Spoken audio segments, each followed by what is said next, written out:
உலகின் மிகவும் ஊக்கமளிக்கும் மருத்துவர் மற்றும் தோல் மருத்துவர் வில்லியம் ஆலன் ஜேமிசன் அவர்களுடைய வாழ்க்கை வரலாறு தான் நம்ம இந்த வீடியோவில் பார்க்க போகிறோம். 1839 ஏப்ரல் 1 அன்னைக்கு ஸ்காட்லாண்டுடைய நார்த் ஏர்ச்சரில் இருக்கிற ட்ரகோனில் ஜான் கேம்பல் ஜேமிசனுக்கும் மேரி யங் ஜேமிசனுக்கும் மகனாக பிறக்கிறார் சர் வில்லியம் ஆலன் ஜேமிசன். இவருடைய அப்பா ஒரு பாரிஸ் மினிஸ்டராக இருந்திருக்கிறாங்க. அதாவது ஒரு தேவாலயத்தில் மந்திரி பொறுப்பில் இருந்திருக்கிறாங்க. இதனால் இவருடைய குடும்பம் நல்ல நிலையில் வாழ்ந்து வந்திருக்கிறாங்க. வில்லியம் ஆலன் ஜேமிசன் பிறந்ததிலிருந்தே இவருடைய அப்பா வில்லியம் ஆலன் ஜேமிசனுக்கு வீட்டிலிருந்தே நல்லொழுக்கத்தையும் இறையியலையும் போதித்து வந்தாங்க. இதனால் வில்லியம் ஆலன் ஜேமிசன் ஒரு ஒழுக்கமுள்ள குழந்தையாக வளர ஆரம்பிச்சிருந்தாங்க. இந்த நிலையில் கரெக்டாக 1844 ஆண்டு வில்லியம் ஆலன் ஜேமிசனுக்கு 5 வயது இருக்கும்போது இவருடைய அப்பா இவருடைய கல்விக்காக நார்த் ஏர்ச்சரில் இருக்கிற ட்ரகோனில் இருந்து அதே நார்த் ஏர்ச்சரில் இருக்கிற எர்வின் அப்படின்ற இடத்துக்கு அனுப்புகிறாங்க. குறிப்பாக அந்த எர்வினில் இருக்கக்கூடிய எர்வின் அகாடமி அங்கே இவரை சேர்த்துடுறாங்க. இந்த எர்வின் அகாடமியானது இன்னைக்கு எர்வின் ராயல் அகாடமி அப்படின்னு அழைக்கப்படுது. இந்த எர்வின் அகாடமியில் பிரைமரி எஜுகேஷன் ஆரம்பித்து ஹையர் எஜுகேஷன் வரைக்கும் எல்லா ஸ்பெஷாலிட்டிஸுமே இருந்தது. ஸோ அங்கு சேர்ந்து வில்லியம் ஆலன் ஜேமிசன் இவருடைய ஆரம்ப கல்வியை படிக்க ஆரம்பிச்சிருந்தாங்க. ஆரம்ப கல்வியின் போது வில்லியம் ஆலன் ஜேமிசன் தியாலஜி இறையியலை படித்து வந்தாங்க. ஏன்னா வில்லியம் ஆலன் ஜேமிசனுடைய அப்பா தன்னை போலவே வில்லியம் ஆலன் ஜேமிசனையும் தேவாலய பணிகளில் ஈடுபடுத்த வைக்கணும் அப்படின்னு விரும்பி வந்தாங்க. இதனாலேயே வில்லியம் ஆலன் ஜேமிசனை இவருடைய அப்பா இறையியல் படிக்க வச்சாங்க. மேலும் இவர் தேவாலய பணிகளில் ஈடுபடணும்னா நிறைய லாங்குவேஜஸ் கற்றுக்க வேண்டிய அவசியம் இருந்தது. இதனால் வில்லியம் ஆலன் ஜேமிசன் இவருடைய ஆரம்ப கல்வியின் போதே கிரீக் லட்டின் போன்ற கிளாசிக்கல் லாங்குவேஜஸையும் கற்றுக்கிட்டு வந்தாங்க. பிறகு 1849 ஆண்டு இவருடைய 10 வயதில் வில்லியம் ஆலன் ஜேமிசன் இவருடைய ஆரம்ப கல்வியை முடிச்சிடுறாங்க. பிறகு இதே அந்த எர்வின் ராயல் அகாடமியில் ஹையர் எஜுகேஷனுக்கு உண்டான ஸ்பெஷாலிட்டிஸும் இருக்கிறனால அங்கே இவருடைய ஹையர் எஜுகேஷன் உயர்கல்வியையும் வில்லியம் ஆலன் ஜேமிசன் படிக்க ஆரம்பிக்கிறாங்க. உயர்கல்வியின் போது ஃபிலாசபி, தத்துவம், லிட்ரேச்சர், இலக்கியம், ஹிஸ்ட்ரி, வரலாறு இது போன்ற கிளாசிக்கல் எஜுகேஷனை வில்லியம் ஆலன் ஜேமிசன் படித்து வந்தாங்க. இதே சமயம் William Alan Jamieson formal education பண்ணாமல் இன்ஃபார்மலாக படித்தாங்க. அதாவது இவர் முறைப்படி படிக்காமல் இவருக்கு பிடித்த சப்ஜெக்ட்ஸ் எல்லாம் வில்லியம் ஆலன் ஜேமிசன் படித்து வந்தாங்க. இதனாலே இவருடைய ஒவ்வொரு கிரேட்ஸையும் இவர் ரொம்ப வேகமாகவே முடித்து வந்தாங்க. பிறகு இறுதியாக 1854 ஆண்டு இவருடைய 15 வயதிலேயே வில்லியம் ஆலன் ஜேமிசன் இவருடைய ஹையர் எஜுகேஷன் உயர்கல்வியை இந்த எர்வின் அகாடமியிலிருந்து முடிக்கிறாங்க. இந்த எர்வின் ராயல் அகாடமியிலிருந்து இவர் ஹையர் எஜுகேஷன் முடிக்கும் போது இவர் ஒரு டுக்ஸாக கௌரவப்படுத்தப்பட்டாங்க. டுக்ஸ் அப்படின்றது ஹையஸ்ட் மார்க் வாங்கக்கூடியவங்க, டாப் ஸ்டூடெண்ட்டுக்கு வழங்கப்படக்கூடிய ஒரு பொசிஷன். ஸோ அது இவர் கிடைச்சது. ஸோ அந்த ஒரு கௌரவத்தை 1854 ஆண்டு இவர் வில்லியம் ஆலன் ஜேமிசன் பெற்றிருந்தாங்க. இதுக்கப்புறமா இவருடைய அப்பா இவரை மேற்கொண்டு அண்டர் கிராஜுவேட் டிகிரி படிக்க வைக்கிறதுக்காக இந்த ஸ்காட்லாண்டுடைய நார்த் ஏர்ச்சரில் இருக்கிற ட்ரகோனில் இருந்து அதே ஸ்காட்லாண்டில் இருக்கிற கிளாஸ்கோவுக்கு அனுப்புகிறாங்க. அங்கே இருக்கக்கூடிய யூனிவர்சிட்டி ஆஃப் கிளாஸ்கோ அங்கே இவரை சேர்த்துறாங்க. அங்கே சேர்ந்து இவர் அண்டர் கிராஜுவேட் டிகிரி படிக்க ஆரம்பிக்கிறாங்க. குறிப்பாக கிளாசிக்கல் ஆர்ட்ஸ் தான் இவர் படிக்க ஆரம்பிச்சிருந்தாங்க. அதில் பர்டிகுலராக இவர் நேச்சுரல் ஃபிலாசபி இயற்கை தத்துவத்தை படித்து வந்தாங்க. பிறகு போக போக நேச்சுரல் ஹிஸ்ட்ரி இயற்கை வரலாறு, நேச்சுரல் சயின்சஸ் இயற்கை அறிவியல் இது போன்ற பாடங்களில் தான் வில்லியம் ஆலன் ஜேமிசனுக்கு ஆர்வம் ஏற்பட தொடங்கி இருந்தது. இதே காலகட்டத்தில் வில்லியம் ஆலன் ஜேமிசனுக்கு தேவாலய பணிகளில் ஈடுபடுறதில் கொஞ்சம் கூட விருப்பம் இல்லாமல் இருந்தது. இதை வில்லியம் ஆலன் ஜேமிசன் இவருடைய அப்பாட்டையும் தெரிவிக்கிறாங்க. இவருடைய அப்பா இவரை வற்புறுத்தாமல் வில்லியம் ஆலன் ஜேமிசனுடைய போக்கிலேயே விட்டுடுறாங்க.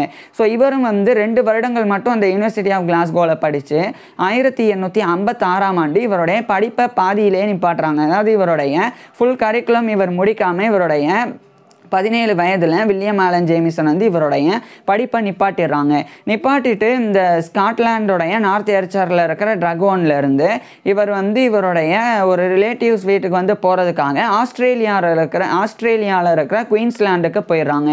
அங்கே போகும்போது வில்லியம் ஆலன் ஜேமிசனுக்கு சுத்தமாக எந்த விதமான ஒரு நம்பிக்கையும் இல்லை. அடுத்து என்ன பண்ண போகிறோம் அப்படின்றது தெரியாமல் தான் இவர் ஸ்காட்லாண்டில் இருந்து ஆஸ்திரேலியாவில் இருக்கக்கூடிய குயின்ஸ்லாண்டுக்கு போகிறாங்க. அதாவது இவர் ஸ்காட்லாண்டில் இருக்கிற இருக்கிற கிளாஸ்கோவில் படித்தாங்க. கிளாஸ்கோவில் படிப்பை நிப்பாட்டின பிறகு ஸ்காட்லாண்டில் இருக்கிற கிளாஸ்கோவில் இருந்து அதே ஸ்காட்லாண்டோடைய நார்த் ஏர்ச்சரில் இருக்கிற ட்ரகோன் இவருடைய வீட்டுக்கே வந்து போனாங்க. அதுக்கப்புறம் தான் அங்கிருந்து தான் ஆஸ்திரேலியாவில் இருக்கிற குயின்ஸ்லாண்டுக்கு வர்றாங்க. இங்கே வந்ததுக்கப்புறமா இவர் வில்லியம் ஆலன் ஜேமிசன் வந்து இவருடைய உறவினர் வீட்டில் தங்க ஆரம்பிக்கிறாங்க. இவருடைய உறவினர்கள் வந்து ஒரு ஷீப் ஃபார்ம் வந்து வச்சுருந்தாங்க, அதாவது ஒரு செம்மறி ஆட்டு பண்ணை வச்சு நடத்தி வந்தாங்க. அதில் தான் வில்லியம் ஆலன் ஜேமிசன் வந்து இவருடைய வேலையை வந்து தொடங்குறாங்க. ஸோ ஒரு பக்கம் வேலை பார்க்க தொடங்குறாங்க. ஆனால் இதே சமயம் வில்லியம் ஆலன் ஜேமிசனுக்கு அடுத்து என்ன பண்ணுறது அப்படின்ற அந்த தெளிவு இல்லாமல் இருந்தது. இந்த காலகட்டத்தில் தான் மிஸ்டர் கால்பிரைத் அப்படின்னு சொல்லி ஒரு நபர், அவருடைய மனைவியான மிஸ்ஸஸ் கால்பிரைத், அவங்களுடைய அறிமுகம் வில்லியம் ஆலன் ஜேமிசனுக்கு கிடைக்குது. அவங்ககிட்ட வில்லியம் ஆலன் ஜேமிசன் இவருடைய வருத்தத்தை தெரிவிக்கிறாங்க. அதாவது இந்த மாதிரி படிப்பை வந்து படிச்சுட்டு இருக்கும்போதே நல்ல மாணவனாக இருந்த போதும் கூட அடுத்த ஆர்வத்தோடு படிக்க முடியாமல் பாதியிலே நிப்பாட்டிட்டேன். அது மட்டும் இல்லாமல் தேவாலய பணிகளில் இவருடைய அப்பா சொன்னபடி ஈடுபட முடியல அப்படின்ற எல்லா விஷயங்களையுமே அந்த ஒரு பெண்கிட்ட, அந்த ஒரு லேடிகிட்ட சொல்கிறாங்க. அப்போ அந்த ஒரு உமன், அந்த மிஸ்ஸஸ் கால்பிரைத் அப்படின்றவங்க இவரை வந்து மருத்துவம் படிக்க சொல்லி தூண்டுறாங்க. இதுக்கப்புறம் தான் வில்லியம் ஆலன் ஜேமிசனுக்கு மருத்துவம் படிக்கலாமோ அப்படின்ற அந்த ஒரு எண்ணமானது ஏற்பட தொடங்குது. இதுக்கப்புறமா 1858 இந்த ஒரு காலகட்டத்தில் இவர் மருத்துவம் படிக்கிறது அப்படின்னு சொல்லி முடிவு செஞ்சிடறாங்க. இந்த சமயம் இந்த ஸ்காட்லாண்டில் இருக்கிற எடன்பரா, அங்கே இருக்கக்கூடிய university of Edinburgh medical school, இதுதான் யுனைடெட் கிங்டம்லேயே ரொம்ப ப்ராமினென்ட்டான மெடிக்கல் ஸ்கூலாக இருந்தது.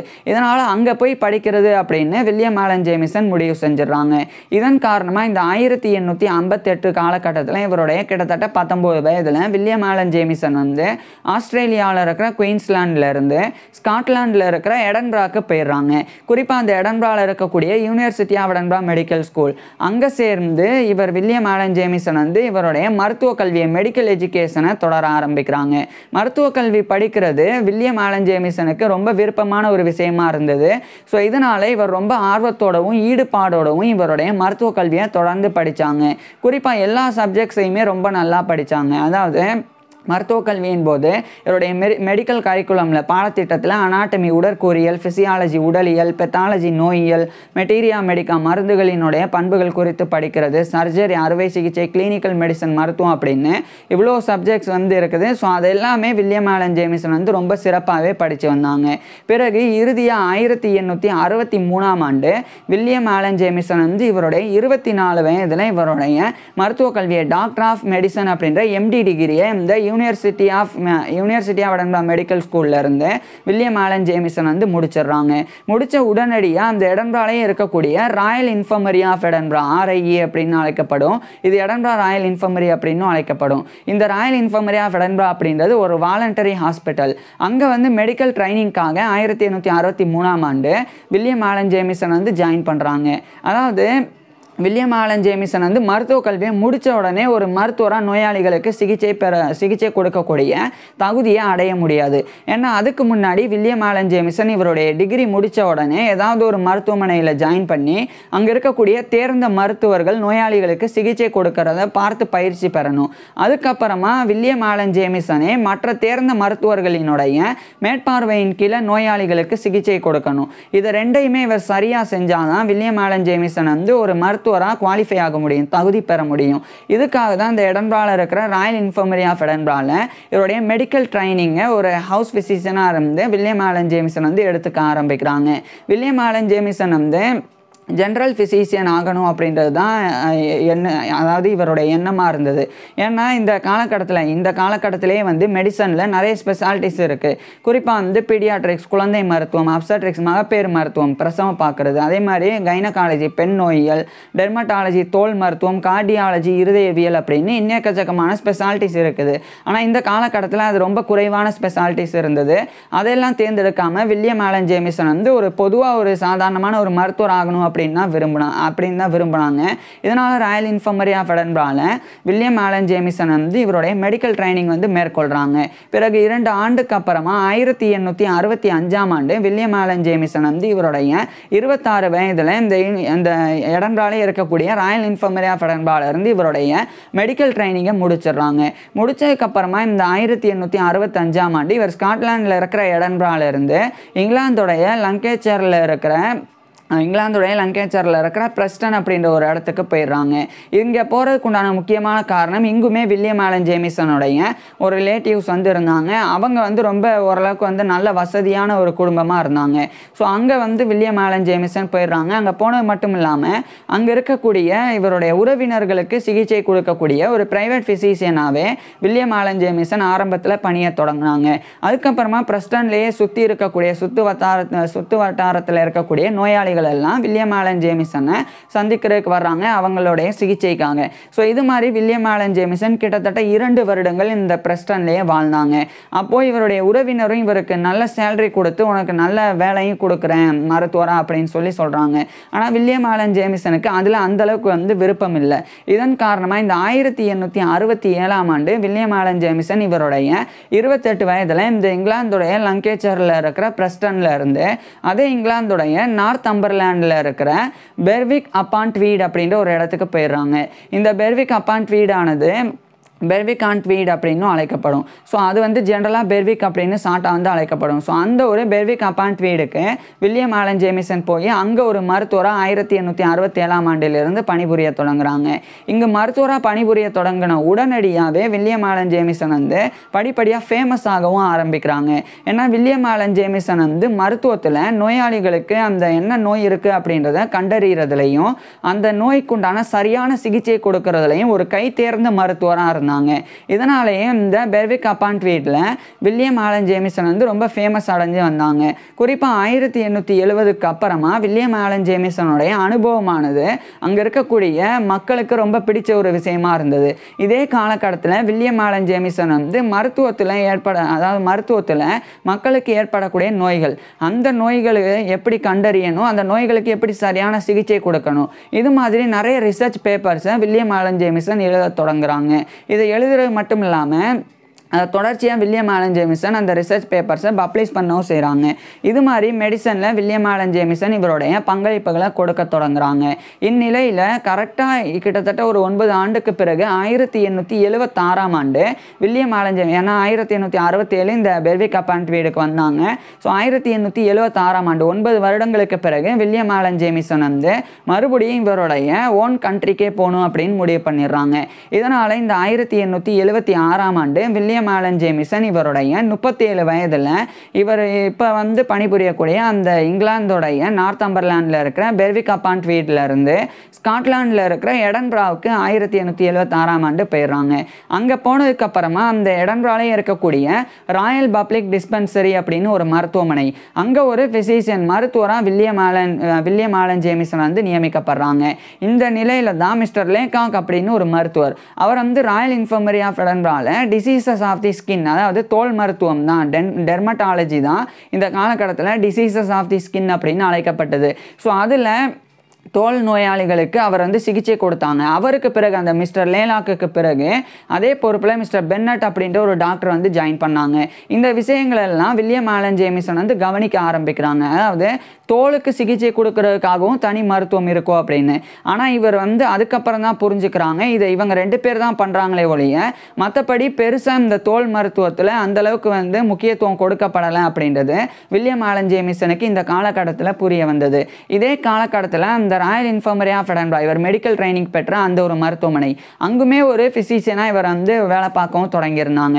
ஸோ அட் அ டைமில் 2 இடம், எடன்பராலே இருக்கக்கூடிய royal public dispensary and royal infirmary of Edinburgh 2 இடங்கள்லையுமே மருத்துவராக வில்லியம் ஆலன் ஜேமிசன் வந்து இவருடைய பணியை செஞ்சு வந்தாங்க.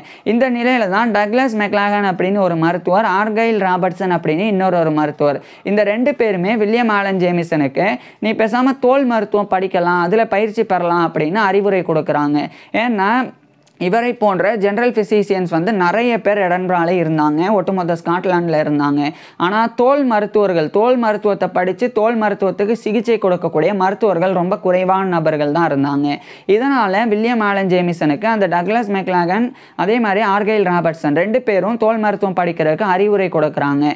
இந்த அறிவுரையை வில்லியம் ஆலன் ஜேமிசன் வந்து ஏற்றுக்கிறாங்க. இதை ஏற்றுக்கிட்டு ஸ்காட்லாண்டில் இருக்கிற எடன்பரால இருந்து ஆஸ்திரியாவில் இருக்கிற வியன்னாக்கு இவர் போயிடுறாங்க. அதாவது ஏன் அப்படின்னா ஸ்காட்லாண்ட்லேயே பெருசாக அந்த டெர்மட்டாலஜி படிக்கிறதுக்குண்டான வாய்ப்புகள் இந்த காலகட்டத்தில் இல்லாமல் இருந்தது. இதனால தான் இவர் வந்து ஸ்காட்லாண்டில் இருக்கிற எடன்பாலேருந்து ஆஸ்திரியாவில் இருக்கிற வியன்னாக்கு போகிறாங்க. இந்த ஆஸ்திரியா வந்து ஜெர்மன் எம்பையர் கீழே தான் இந்த காலகட்டத்தில் இருந்தது. ஸோ ஆஸ்திரியாவில் இருக்கிற வியன்னாக்கு இவர் வில்லியம் ஆலன் ஜேமிசன் போயிடுறாங்க. போனதுக்கப்புறமா அந்த வியன்னாவிலேயே தோல் மருத்துவர், ரொம்ப ஃபேமஸான தோல் மருத்துவராக இருந்த ஃபெர்டினாண்ட் ரிட்டர் வான் ஹெப்ரா அப்படின்னு சொல்லி ஒரு மருத்துவர். அவர் வந்து ஒரு தோல் மருத்துவரும் கூட. நிறைய annals of diseases of the skin மாதிரியான நிறைய முக்கியமான ரிசர்ச் பேப்பர்ஸ்லாம் தோல் மருத்துவத்தில் எழுதி வெளியிட்ட ஒரு புகழ்பெற்ற ஒரு தோல் மருத்துவராக இருந்தாங்க. ஸோ அவர்கிட்ட போய் படிக்கிறதுக்காக தான் ஸ்காட்லாண்டில் இருக்கிற எடன்பாலேருந்து ஆஸ்திரியாவில் இருக்கிற வியன்னா போகிறாங்க. அங்கே போய் இந்த காலகட்டத்தில் அந்த ஒரு ஃபெர்டினாண்ட் ரிட்டர் வான் ஹெப்ரா அப்படின்ற அந்த தோல் டெர்மட்டாலஜிஸ்ட் தோல் மருத்துவர்கிட்ட வில்லியம் ஆலன் ஜேமிசன் வந்து தோல் மருத்துவத்தில் கல்வியையும் பயிற்சியையும் பெறாங்க. ஸோ இதுக்கப்புறமா வில்லியம் ஆலன் ஜேமிசன் வந்து 1880 இந்த காலகட்டத்தில் இவர் வந்து ஆஸ்திரியாவில் இருக்கிற வியன்னாவிலிருந்து மறுபடியும் ஸ்காட்லாண்டில் இருக்கிற எடன்பாக்கே வந்துடுறாங்க. இவருடைய தோல் மருத்துவ கல்வியை முடிச்சிடுறாங்க. இந்த 1880ஆம் ஆண்டு ஆகஸ்ட் 5 அன்னைக்கு தான் துரதிர்ஷ்டவசமாக அந்த ஒரு ஃபெர்டினாண்ட் ரிட்டர் வான் ஹெப்ரா அப்படின்ற அந்த தோல் மருத்துவர் வந்து அவருடைய 63 வயதில் இறந்து போகிறாங்க.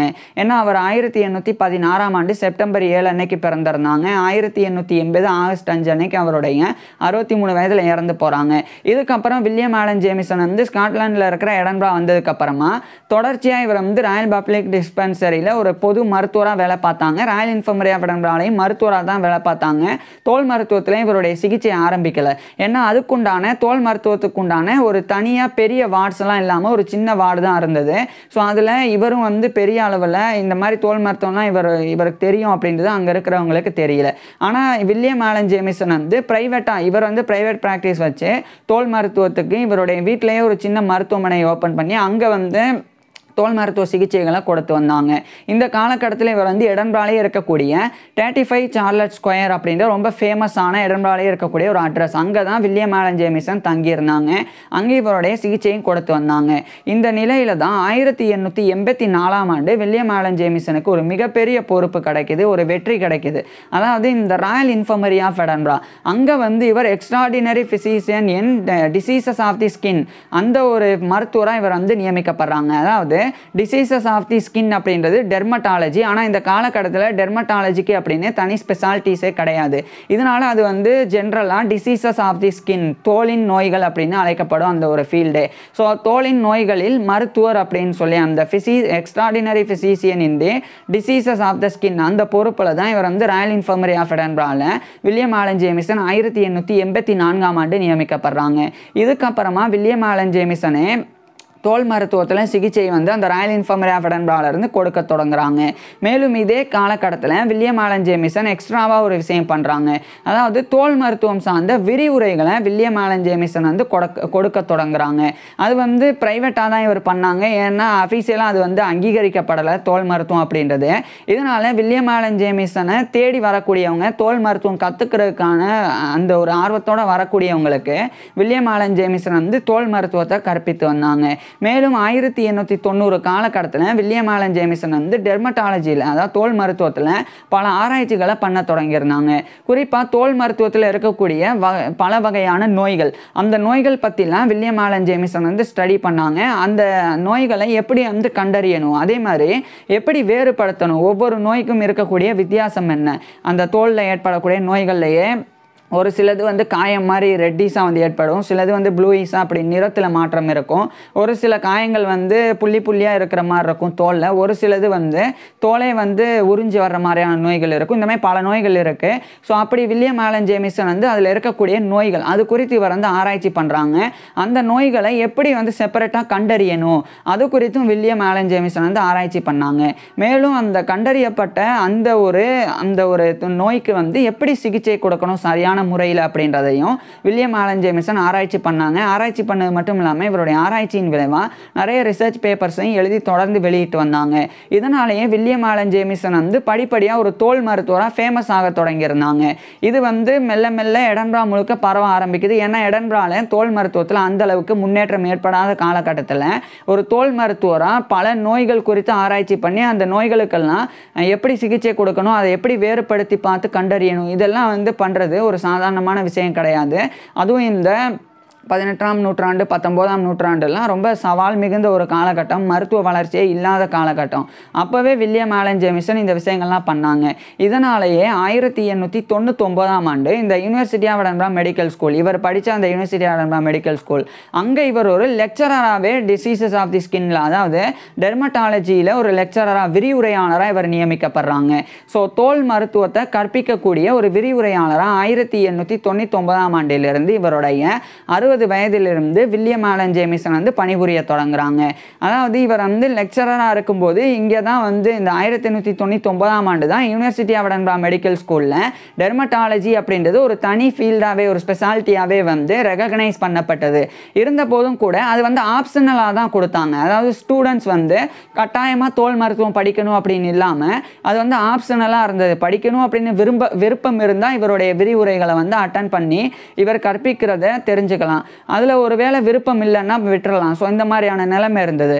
ஆனால் 1900ஆம் ஆண்டு காலகட்டத்திலலாம் வில்லியம் ஆலன் ஜேமிசனுடைய அந்த லெக்சர் கொடுக்கக்கூடிய திறமை அது வந்து பல மாணவர்களை வந்து ஈர்த்தது. நிறைய மெடிக்கல் ஸ்டூடெண்ட்ஸ் வந்து டெர்மட்டாலஜி ஸ்பெஷாலிட்டியை நோக்கி வர ஆரம்பிச்சிருந்தாங்க. தோல் மருத்துவத்தை கற்றுக்கணும் அப்படின்னு ஆர்வத்தோடு வந்தாங்க. அதுக்கு முக்கிய காரணம் வில்லியம் ஆலன் ஜேமிசனுடைய எளிமையும் தெளிவும் தான். கற்பிக்கிறதுல இருக்கக்கூடிய எளிமையும் தெளிவும் தான் அத்தனை மாணவர்களை ஈர்த்தது. குறிப்பாக இவர் சாட்டர்டே மார்னிங் ஆயிடுச்சு அப்படின்னா அப்போ தனி லெக்சரும் வந்து வில்லியம் ஆலன் ஜேமிசன் டெர்மட்டாலஜியில் கொடுத்தாங்க. இது வந்து சுத்தமாக அட்டன் பண்ணணும் அப்படின்னு அவசியமே கிடையாது. அப்படி அவசியம் இல்லாத நேரத்தில் கூட எக்கச்சக்கமான மெடிக்கல் ஸ்டூடெண்ட்ஸ் வந்து வில்லியம் ஆலன் ஜேமிசனை தேடி வந்தாங்க. தோல் மருத்துவத்தை இவர்கிட்ட இருந்து கற்றுக்கிட்டு போனாங்க. இது மாதிரி ஒரு பக்கம் நடந்து வர இன்னொரு பக்கம் 1901ஆம் ஆண்டு வில்லியம் ஆலன் ஜேமிசன் வந்து டிசீசஸ் ஆஃப் தி ஸ்கின் அப்படின்னு சொல்லி ஒரு புக்கை எழுதுகிறாங்க. அது 1901ஆம் ஆண்டு பப்ளிஷ் பண்ணுறாங்க. மேலும் இதே காலகட்டத்தில் இவர் வந்து நிறைய பாடநூல்கள், டெக்ஸ்ட் புக்கும் எழுதுகிறாங்க. ஏன்னா தோல் மருத்துவம் இப்போ தான் வந்து அங்கீகரிக்கப்பட்டிருக்கு அப்படின்றனால தோல் மருத்துவத்தை படிக்கணும் அப்படின்னா அதுக்கு நல்ல பாடநூல் வேணும். அதுக்காக வில்லியம் ஆலன் ஜேமிசன் இவருடைய உழைப்பை காட்ட தொடங்குறாங்க. இந்நிலையில் 1903ஆம் ஆண்டு எடன்பராலேயே இருக்கக்கூடிய எஸ்கிலோபியன் கிளப் அப்படின்ற ஒரு மெடிக்கல் டைனிங் கிளப், அதனுடைய ஒரு மெம்பராக 1903ஆம் ஆண்டு வில்லியம் ஆலன் ஜேமிசன் வந்து தேர்ந்தெடுக்கப்படுறாங்க. இது இவர் கிடைக்கக்கூடிய ஒரு பெரிய கௌரவமாக இருந்தது. இதுக்கப்புறமா வில்லியம் ஆலன் ஜேமிசன் வந்து நிறைய டெக்ஸ்ட் புக்ஸை வந்து டெர்மட்டாலஜியில், தோல் மருத்துவத்தில் பல பாடநூல்களை எழுதக்கூடிய ஒரு அகாடமிக் ஆத்தராக இவர் மாறுறாங்க. ஸோ எக்கச்சக்கமான பாடநூல்களை எழுதி வில்லியம் ஆலன் ஜேமிசன் வந்து பப்ளிஷ் பண்ணவும் ஆரம்பிக்கிறாங்க. இதுக்காகவே 1907ஆம் ஆண்டு வில்லியம் ஆலன் ஜேமிசனுக்கு ஒரு பெரிய கௌரவம் கிடைச்சது. அதாவது வில்லியம் ஆலன் ஜேமிசன் வந்து Knight of Grace of the Grand Priory of the Order of the Hospital of Saint John அப்படின்ற அந்த ஒரு நைட் கௌரவத்தை வந்து இவர் வந்து பெறாங்க. ஸோ அப்படி வந்து வில்லியம் ஆலன் ஜேமிசன் வந்து கிரியேட் பண்ணப்படுறாங்க. இதுக்கப்புறம் தான் வில்லியம் ஆலன் ஜேமிசனுக்கு வந்து சர் பட்டம் வழங்கப்படுது. So sir William Alan Jamieson அப்படின்னு இந்த காலகட்டத்தில் தான் வில்லியம் ஆலன் ஜேமிசன் வந்து அழைக்கப்பட ஆரம்பிக்கிறாங்க கௌரவத்தோட. இதுக்கப்புறமா மேலும் ஒரு கௌரவம் கிடைச்சது. அதாவது 1908ஆம் ஆண்டு ராயல் கம்பெனி ஆஃப் ஆர்ச்சர்ஸ் அப்படின்னு ஸ்காட்லாண்டில் ஒன்று இருக்குது. இது வந்து கிங்ஸ் அஃபீஷியல் பாடிகார்டு, அதாவது ஸ்காட்லாண்டில் கிங்குக்கு உண்டான அஃபீஷியல் பாடிகார்டு. ஸோ அதில் ஒரு சர்ஜனாக, எக்ஸ்ட்ராடினரி சர்ஜனாக 1908ஆம் ஆண்டு ஒரு அறுவை சிகிச்சை நிபுணராக வில்லியம் ஆலன் ஜேமிசன் வந்து நியமிக்கப்படவும் செய்கிறாங்க. இதுக்கப்புறம் இந்த ராயல் கம்பெனி ஆஃப் ஆர்ச்சர்ஸோடைய யூனிஃபார்ம்லாம் போட்டு வில்லியம் ஆலன் ஜேமிசன் இவருடைய பணியை தொடங்குறாங்க. இதே 1908ஆம் ஆண்டு தான் Royal college of physicians of Edinburgh, இது வந்து ஸ்காட்லாண்டில் இருக்கிற எடன்பராவில் இருக்கக்கூடிய ஃபிசிஷியன்ஸ், மருத்துவர்களுக்கு உண்டான ராயல் காலேஜ். ஸோ அந்த Royal college of physicians of எடன்பராவுடைய ஒரு பிரசிடெண்டாக 1908ஆம் ஆண்டு வில்லியம் ஆலன் ஜேமிசன் தேர்ந்தெடுக்கப்படுறாங்க. இது வில்லியம் ஆலன் ஜேமிசனுக்கு கிடைக்கக்கூடிய ஒரு மிகப்பெரிய ஒரு கௌரவமாக இருந்தது.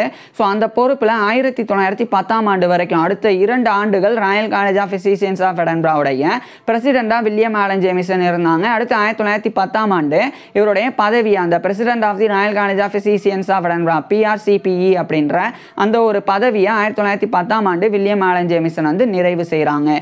இதுக்கப்புறமாவும் வில்லியம் ஆலன் ஜேமிசன் தொடர்ச்சியாக நிறைய ரிசர்ச் ஒர்க்கில் இவருடைய வயதான பிறகும் கூட 70 வயதுக்கு பிறகும் கூட பண்ணாங்க.